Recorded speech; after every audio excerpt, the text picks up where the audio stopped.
Hi everyone, welcome to the first Briddlesford Ask The Farmer a question. We've had loads of you ask loads of things and we've had to narrow it down because we've just had so many. So we'll definitely be doing another session. So for today we've got a few that we're going to sit and hopefully Paul will give us a nice detailed answer to all of your questions. So Paul, we've got a question from Sarah Toogood, who is a regular at Bluebells and is obviously missing us very much. But she would like to know, do you know all the girls by name and can you recognise them individually? Okay, hello Sarah.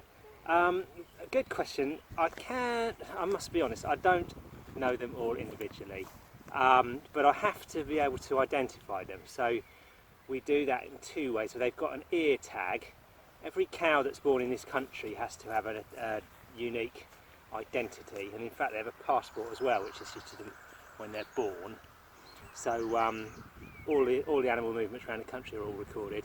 But ours, because we're a pedigree herd, they do all have pedigree names.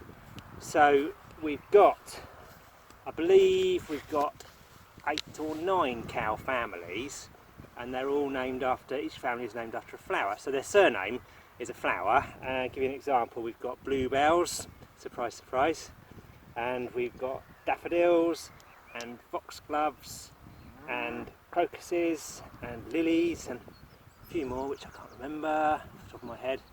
But so they have a flower family name, and these names are traceable all the way back to the 1940s and 1950s from the original cows that were on Briddlesford Lodge Farm. And so the pedigree's tracked all the way back to those days. Excellent, thank you, Is that Paul. all right? Yeah.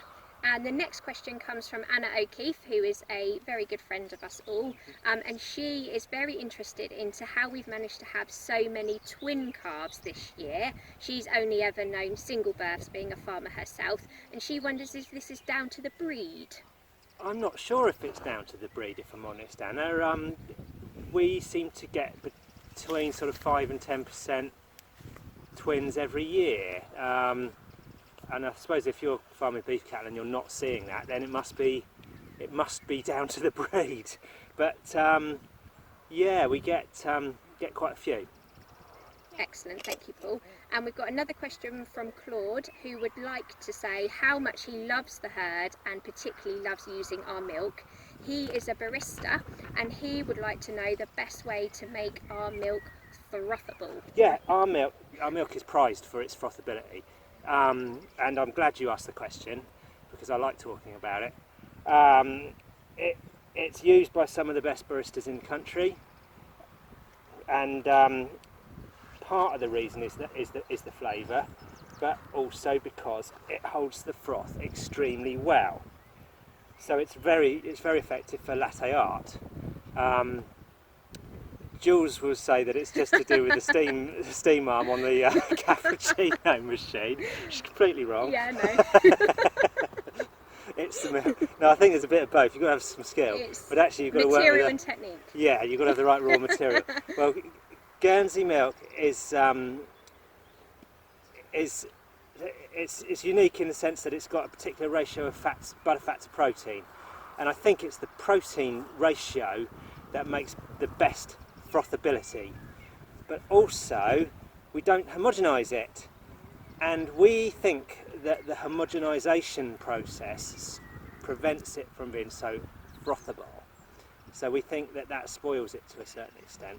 Homogenisation is where we don't, not with Briddlesford milk, but milk can be passed through a high pressure strainer effectively, and it breaks up the butterfat globules, and it means that you don't see a cream line at the top.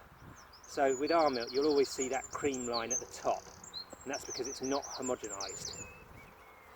Excellent, thank you, Paul. And we have a question from Rocco, who's 7. He lives down in the village and him and his mum quite regularly come up to the farm. He would like to know how many calves are born at Briddlesford Farm each year. Okay, that's a good question. That is a really good question, and it's a really important question actually, because calves are the reason that cows give milk. So if a cow doesn't have a calf, she can't give any milk. So all of our cows have a calf nearly every year, and that keeps them productive. It means in a good year for milk production we could have about 120 calves. Thank you, Paul. We have 2 questions now from Jan in Wroxall. She would firstly like to know, how long is a cow's gestation? Right, that leads nicely on from Rocco, as you say. Cow's gestation period is exactly the same as a human's, 9 months. Excellent. And the next question from Jan is, how long are the cows useful for milking? Again, this ties in with Rocco's question. But basically, a cow has to have a calf to produce milk, and we try to get her to have a calf every year. So, assuming everything's in order, she can go on for many years, and we have had them milking for 10 years or even longer. But usually, if she becomes infertile and she's not a productive animal, then sadly we have to retire her to the big barn in Skye. Okay, so the next question is from Gilly in Newport, and she has asked, after Brexit is done and we are not bound to European laws, how do you see the standards of dairy produce, i.e. milk and cheese, being regulated? Okay, this is a really important question, and it's actually one that worries me quite a lot. We at the moment are still bound by European law. They govern animal welfare and record keeping and food safety. If we go against that, and we're going to after Brexit, we will have our own standards for this country, and that is a good thing. I want our farming and food to be recognised as high quality product, high welfare standards, and safe to eat. I think that is incredibly important. If we start striking up trade deals with other countries that don't have the same standards, then we may be opening the door to imports of cheaper food without the same food safety and standards. The Agriculture Act was going to set in stone standards for British farming, but there was an amendment to that bill, and what it said was that we should not be importing food products or dairy products that were produced to a lower standard. Unfortunately, our politicians did not back that amendment, and so it's my real worry now that we will have the floodgates open to cheap food that is not even farmed to the same standard that we. Okay, so the second question from Gilly is, would you ever consider working with other dairy farmers on the island if you don't do so already? Actually, Julie, another great question, because this is my dream.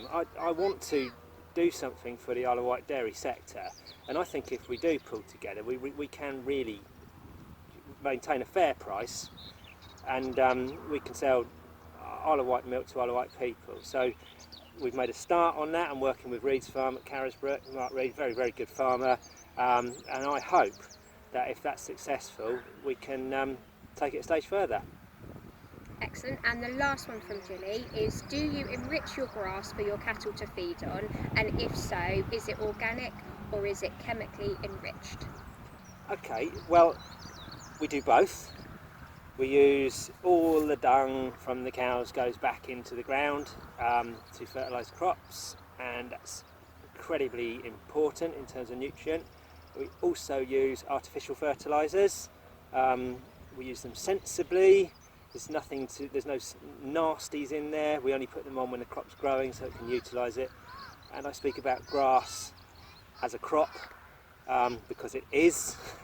We grow grass as a crop, and we make use of the science and technology, and yes, we do use artificial fertilisers.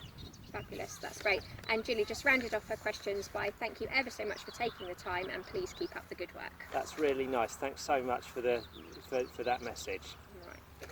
And the last question is, I was wondering if your production / deliveries etc. have been affected by the lockdown. I know some dairy farmers in the West Country have sadly had to pour some of their milk down the drain.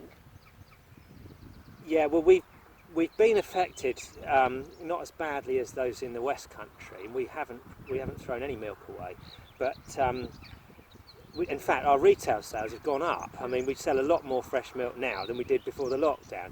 But the thing that's hit us is cream sales. Normally, most of our cream, about 3/4 of our cream, goes through cafes and restaurants because chefs use it, and so that's all disappeared. But what we've done with all this surplus cream is we've turned it into butter.